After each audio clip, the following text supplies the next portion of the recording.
ada perubahan status dari AG yang awalnya adalah anak yang berhadapan dengan hukum berubah menjadi atau meningkat statusnya menjadi anak yang berkonflik dengan hukum.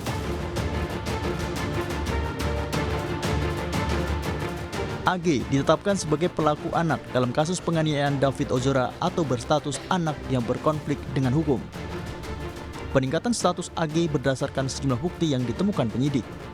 Kuasa hukum AG menegaskan, kliennya akan kooperatif termasuk jika diminta penyidik untuk hadir menjalani proses pemeriksaan di Polda Metro Jaya. Sejauh ini, AG masih menunggu pemanggilan oleh penyidik soal jadwal pemeriksaannya setelah berstatus sebagai pelaku anak. Hari ini kita sebenarnya mau konsultasi terkait peningkatan status kemarin karena ini terkait dengan anak, jadi kami harus berkoordinasi dulu dengan pihak penyidik tentang kapan dan bagaimana proses ke depan lanjutannya. Mungkin nanti kita lagi mau tunggu panggilan dari penyidik untuk pemeriksaan anak ini sebagai anak yang berkonflik dengan hukum. Sebelum berstatus anak yang berkonflik dengan hukum, pihak kepolisian telah memeriksa 10 saksi. Dalam pemeriksaan, polisi melibatkan ahli pidana, digital forensik, dan psikologi forensik dari Apsifor. Penyidik juga memeriksa CCTV di sekitar lokasi kejadian. Kami menambah konstruksi pasal baru terhadap tersangka-tersangka ini. Ya. Kemudian yang kedua, ada perubahan status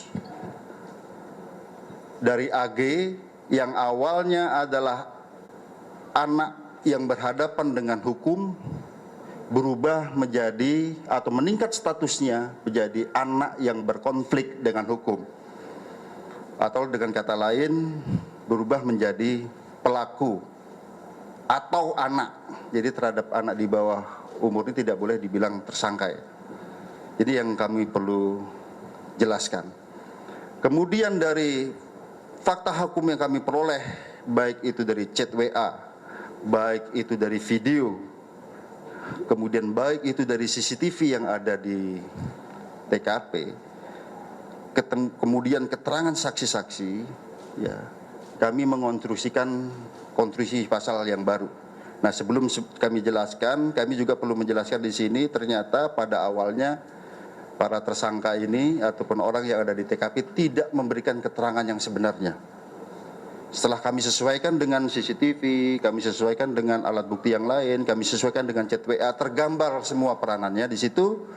Oleh karenanya, yang kami sampaikan tadi, ada peningkatan status dari anak yang berhadapan dengan hukum berubah menjadi anak yang berkonflik dengan hukum ataupun pelaku.